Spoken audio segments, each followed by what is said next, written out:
8h04 em Campos, de volta com o Folha no Ar, primeira edição. Hoje recebendo o ex-prefeito de Campos e médico Arnaldo França Viana. Neste bloco, os assuntos em pauta: CPI do Previcampos e também a crise financeira no município. No bloco passado a gente falava sobre o enfrentamento à pandemia. O Aloysio levantou a questão da pandemia na saúde, a pandemia também na política.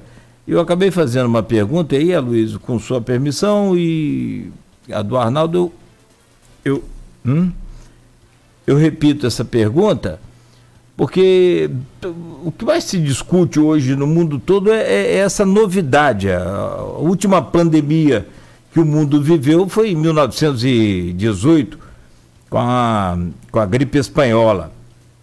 Então, de lá para cá, as coisas mudaram completamente, mas a pandemia, né, tem um formato dela bem semelhante no que diz respeito à contaminação do vírus via oral. Até tem imagens de máscaras, de pessoas com máscaras naquela época. E a minha pergunta ao Arnaldo é o que ele faria de diferente hoje, né, encarando essa realidade do novo e com todas as dificuldades que o município tem. O prefeito Rafael Diniz, por exemplo, fez o elogiadíssimo CCC, que é o Centro de Combate e Controle do novo coronavírus. E o Arnaldo, mediante isso tudo que a gente colocou, o que você faria diferente, Arnaldo, hoje, sendo prefeito de Campos? Olha, muito boa a sua pergunta, importante. O centro que o prefeito colocou para funcionar é importante. Infelizmente, outras coisas que poderiam ser importantes não estão acontecendo em Campos. Tá? E, como eu já coloquei, não se pode achar um único culpado, é todo um sistema. Mas agora o que nós podemos fazer diferente é chamar as pessoas que têm uma experiência nisso, pessoas que têm uma expertise. Eu me lembro, quando eu fui secretário de saúde, nós tínhamos lá na Secretaria de Saúde, antigo Centro de Saúde, né? Nós tínhamos ali um trabalho muito bem feito pelo doutor Jaime Tinoco, pela doutora Beth Tudesco, esposa dele. Eles faziam um trabalho para evitar doenças desse porte. Nós tínhamos um outro trabalho, que era o dos agentes comunitários de saúde, que depois virou o Programa Saúde da Família, e deveria retornar para poder estar orientando essas pessoas e fazer parcerias, como nós fizemos na época, né, com os hospitais. Eu me lembro que foi daí que surgiu lá nos plantadores de cana, o diretor era o doutor Luiz Maurício, né, e nós criamos lá um andar para doenças infecciosas, assim como existia no público, mas não estava dando conta. O primeiro que existiu foi lá no Ferreira Machado. Nós tínhamos uma ala só para doenças infecto-contagiosas. Então, nós resgataríamos essa questão no Hospital de Guarulhos, no Hospital Ferreira Machado, que são próprios do município, nos hospitais periféricos, por exemplo, a unidade de Morro do Coco, a unidade de Travessão, né? E trabalho em conjunto com os outros hospitais. Senão nós não vamos dar conta. Sozinho, um só não faz. Temos que chamar o governo federal, o governo estadual, chamar a sociedade civil organizada, chamar a CDL, chamar a SIC, e vamos conversar do que cada um pode fazer, cada um pode colaborar efetivamente. Né? Quando você vê... Olha, você quer ver uma coisa que é triste? É no dia de receber o auxílio emergencial. Nós falamos ali das pessoas que vão lá receber alimento com as freiras, mas pare em frente ao banco no dia de receber o auxílio emergencial. Parece que é tudo uma mentira, que não existe Covid, que não existe pandemia, porque as pessoas estão aglomeradas, né, e em contato físico, colocando em risco a vida dele, do outro que está conversando com ele, mas também levando para dentro da sua casa, onde está seu filho, sua filha. As escolas estão funcionando online, mas as crianças recebem em casa o pai que foi receber o auxílio emergencial e se contaminou na rua e levou para dentro de casa. Então, tudo isso eu faria diferente. Ia chamar as instituições bancárias, ia cobrar uma atitude deles, ia chamar, né, os funcionários da prefeitura para que efetivamente fizessem esse trabalho. Ia chamar a Guarda Civil Municipal para que ela pudesse estar efetivamente fiscalizando o que está acontecendo. Isso tudo pode ser feito, isso tudo vai amenizar a crise. A crise é grave. E digo às pessoas, não brinquem. É coisa séria. Eu me lembro recentemente o falecimento de pessoas como o deputado Gil Viana, como um grande colega, trabalhamos juntos, a Luísa conhece bem a capacidade dele e que já faz falta e fará muito mais, porque além de um grande médico, foi um grande conselheiro lá do CRM e poderia estar agora contribuindo efetivamente para que a gente pudesse enfrentar isso.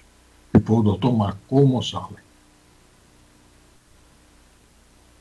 Arnaldo, a Marcou faz muita falta, vai fazer na medicina, na política, como amigo, né? Foi amigo seu, foi amigo meu, creio que do Cláudio também, acho que de tantos ouvintes, telespectadores.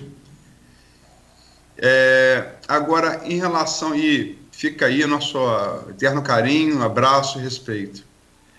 Agora, está pautado para esse bloco de falar sobre crise econômica, né, e sobre CPI do Prev Campos.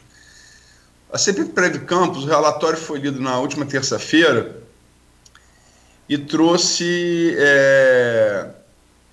apontou a prática de 11 crimes. Uma série de pessoas foram ali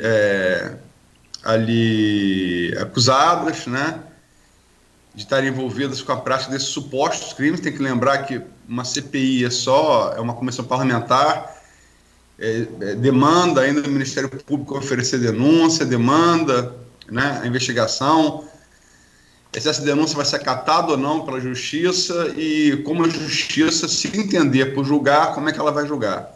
Então não podemos pré-julgar. Mas apontam um rombo, uma diferença no final do governo passado, do governo Rosinha Garotinho, de 500 milhões de reais, quer dizer, R$500 bilhão, né? É um dinheiro, uma soma vultosa aqui, em qualquer lugar do mundo. Ouvimos, como o Cláudio falou, matéria muito boa do Aldir Salles, jornalista da Folha, todos os pré-candidatos, né? Inclusive Vladimir, que embora não deve ser mais, deve ser o Fábio Ribeiro, mas enfim, ouvimos Vladimir, ouvimos Fábio, que são ligados, por óbvio, à prefeita, né? Um é filho da prefeita, outro foi secretário dela, que é o Fábio. E Caio ele apontou para esses 500 milhões e falou de maneira incisiva que é preciso dar um basta nisso. Como é que você vê? É verdade, tem que se dar um basta o mais rápido possível. Você deve se recordar que a Previcampo veio depois, né?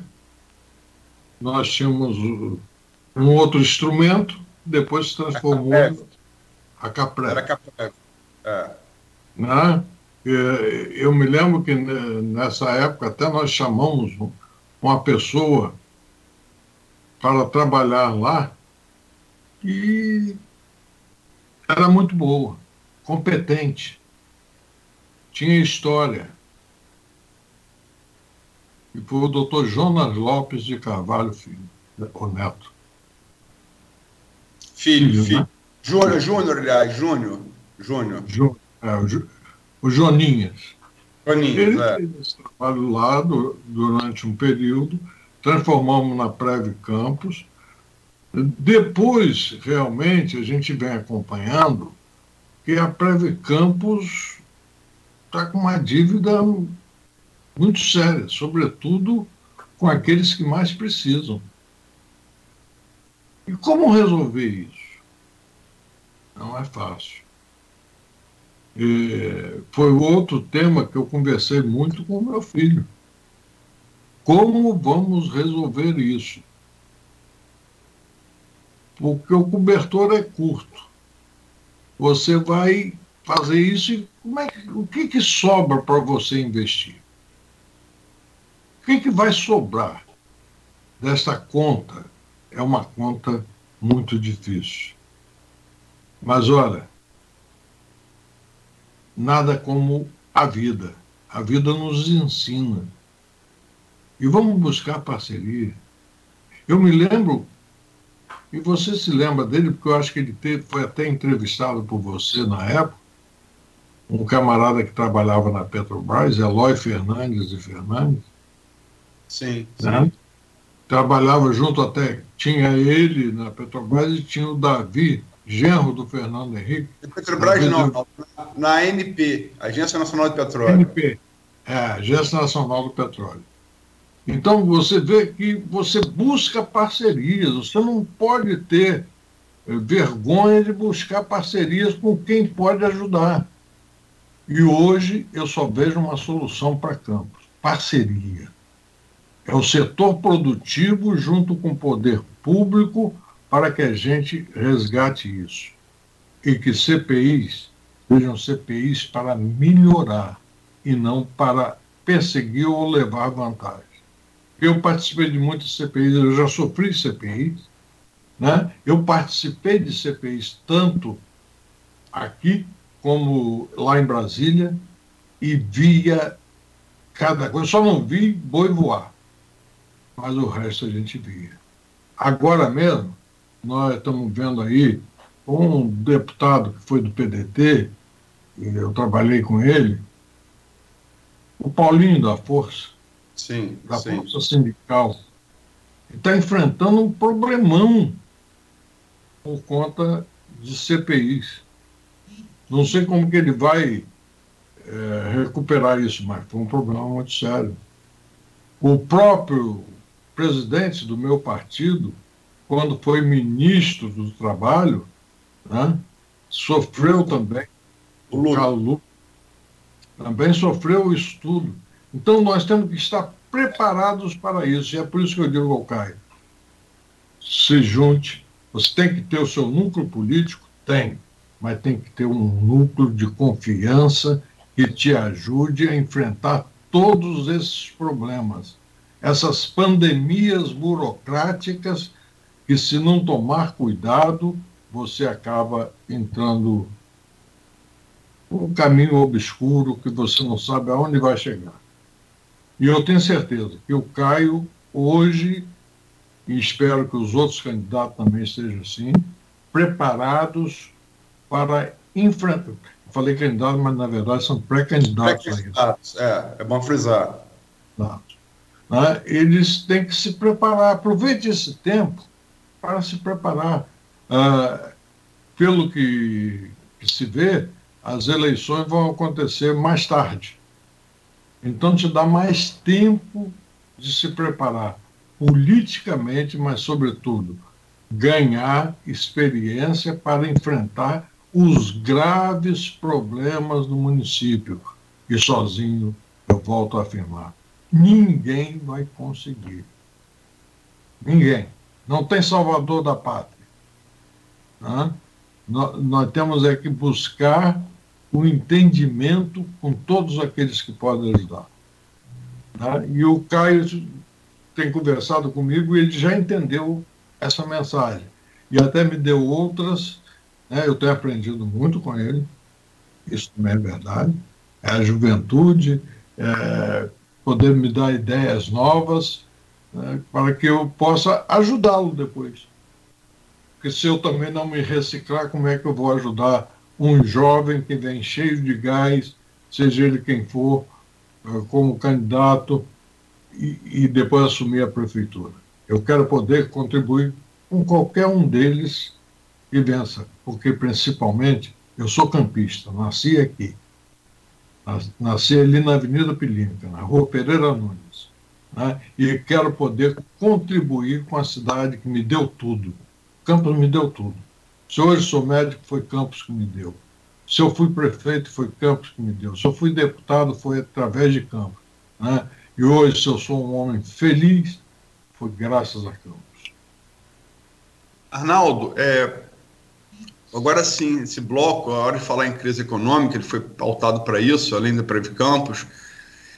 A pergunta é simples, né? Você não é pré-candidato, né? Tem seu filho que você apoia que é pré-candidato a prefeito, e não podemos falar em propostas, mas você, por não ser pré-candidato a nada, você pode conjecturar, né? Quer dizer, o que a gente falou aqui no início, você tem uma previsão orçamentária que foi agora para abril para a Câmara Municipal de 1,7, e segundo dados levantados nessa entrevista aí, nesse painel que a gente fez no sábado pelo Alcimar Ribeiro, agora, quando foi caminhada a LOA, ela deve ser de 1,5 a 1,6, né, bilhão. E você tem 1,1 comprometido com folha. Como fechar essa conta? Olha, você vai precisar de dinheiro para fazer os investimentos que a cidade precisa. Não sobra quase nenhum, né? Não sobra nada. Eu acho que vai faltar.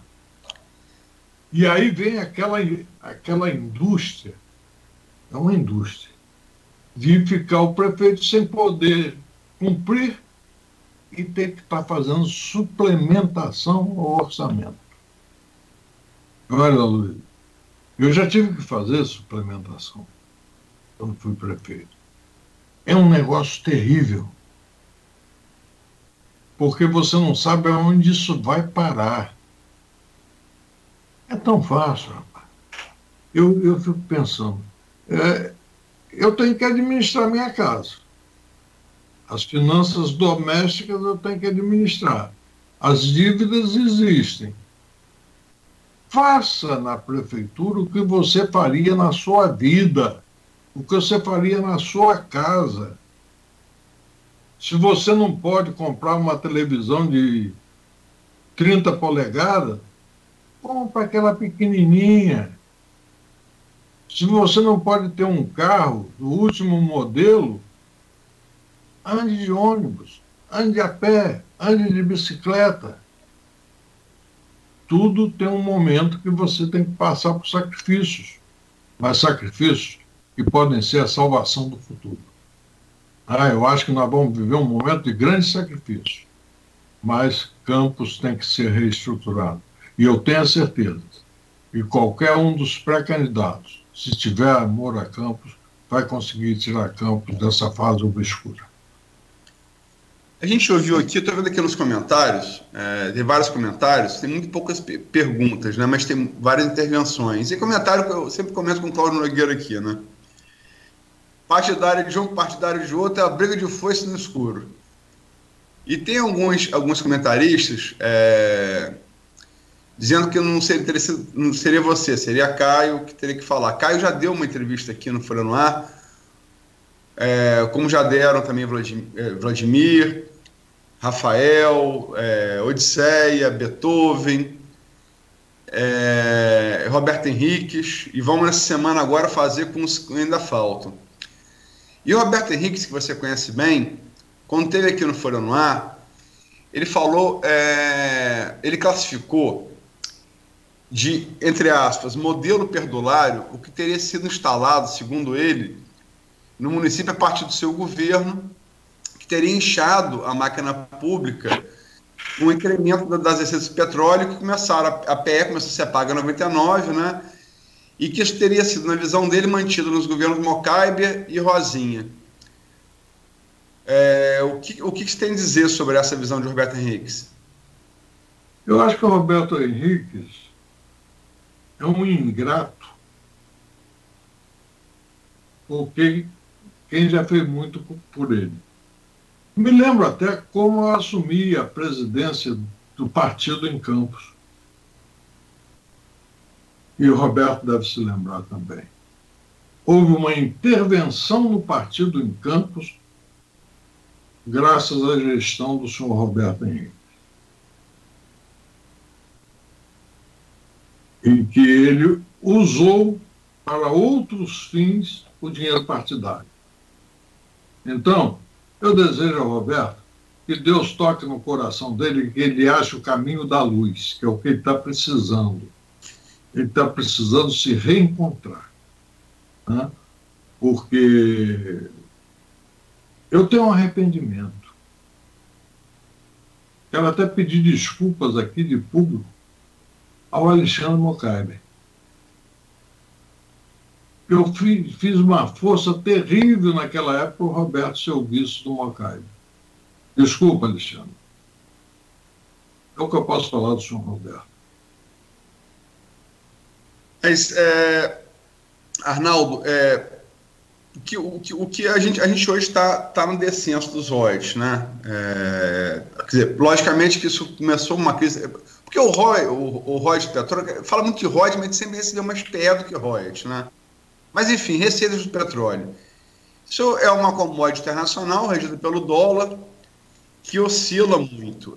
E a queda abrupta começou no final de 2014, estava havendo uma pequena recuperação de lá para cá, até que veio a pandemia da Covid. E no período das vacas gordas, onde teve a maior entrada de recursos das receitas do petróleo, foi justamente de 99 até 2014, mas ainda até 2016. E hoje essas receitas são francamente decrescentes. Então, nesse período, pega o seu governo, pega o governo de campista que te sucedeu, de Mocaibe, do próprio Roberto Henrique, que ficou ali 43 dias, de Rosinha, de Naim. Você acha que nesse período, eu não estou falando de uma fatia específica, ele foi bem investido no sentido de desenvolver receitas autossustentáveis? Sim, e em certo aspecto sim, mas nós temos que analisar também o anterior, a herança recebida, as dívidas que tínhamos que pagar. Eu me lembro que no meu primeiro ano como prefeito de Campos, eu não podia investir em nada. Eu não tinha dinheiro para investir, eu tinha que pagar e não dava para pagar. Eu me lembro, inclusive, que foi chegando no final do ano, falaram assim, o Arnaldo vai ficar igual um outro prefeito que não pagou o salário de dezembro nem o 13º. Mas aí me lembro que só tinha uma alternativa. E foi quando eu me lembrei do Eloy Fernandes. Foi numa reunião na época, perto de onde nós moramos, na Firjan, o Eloy chegou trazendo a notícia que nós tínhamos conseguido uma verba extra dos royalties. Não poderia usar para pagamento. Não poderia usar para pagamento de pessoal. Sim. Mas poderia ser usada para os investimentos. E aí a verba que estava destinada para o investimento foi remanejada para fazer o pagamento. Tá? Então, isso realmente é uma coisa que vem há muito tempo, mas são heranças do passado. Heranças que eu não consegui, no meu período, sanear totalmente. Sobrou uma parte para o campista. Tá? Depois do campista, sobrou uma parte para o Mocaibe. Acho que no governo da prefeita não sobrou mais nada para ela pagar.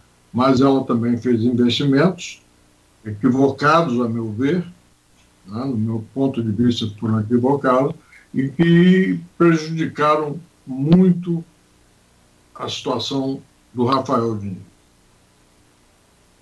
Qual você acha, assim, para fechar esse bloco, que foi o maior equívoco cometido pelas administrações municipais em relação à aplicação do dinheiro dos royalties? Aí é uma conjuntura que a gente tinha que ir mais longe, sabe? De mudar até essa situação. Hoje está mais complicado, porque com a partilha dos royalties aí a coisa está muito complicada. Sim, mas sim. Né, nós tínhamos que ter um outro olhar para poder utilizar esse dinheiro para que ele se multiplicasse e não diminuísse como veio diminuindo. Essa é uma verdade. E investir na agricultura, investir no interior, diversificar a economia de campo, não ficar dependente apenas de uma fonte. E nós ficamos muito tempo anestesiados e dependentes do petróleo.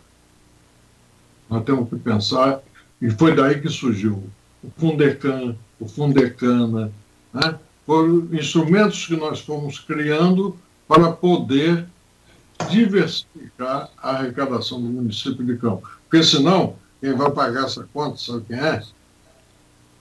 É quem paga IPTU, tá? É quem paga ISS. ISS. É terrível. O ISS é uma coisa terrível. Eu sei porque eu também pago. Eu pago no meu consultório. Então eu sei o quanto isso é terrível. Então nós temos que reestruturar, fazer uma reestruturação. Quando eu falo de economia, de uma economia ampla que traga tudo isso. Tá? E nós temos bons profissionais em Campos para fazer isso. Basta que a gente procure essas pessoas e que eles possam realmente ajudar a gente reestruturar tudo isso. Cláudio, você quer fazer alguma intervenção para fechar o bloco? Acho que ele já respondeu aí a pergunta que eu queria fazer, é com relação àquilo que a gente sempre tanto fala aqui, até cita exemplos como da Noruega, que tem o fundo, né, do petróleo, hoje trilionário o fundo da Noruega, mas eu acho que indiretamente ele respondeu agora a sua pergunta e deu para entender por que não foi criado um fundo, né, com esses royalties naquela época, para fazer render o dinheiro, conforme o Arnaldo disse. Então nós podemos fazer o intervalo. São 8h34. Próximo bloco então, Aloysio e Arnaldo, e ao pessoal que está em casa nos acompanhando, vamos falar de eleições a vereador e a prefeito de Campos, já, dentro de 1 minuto e meio, o intervalo com o oferecimento da Clínica Proteus e também dos laboratórios Plínio Bacelar. A Proteus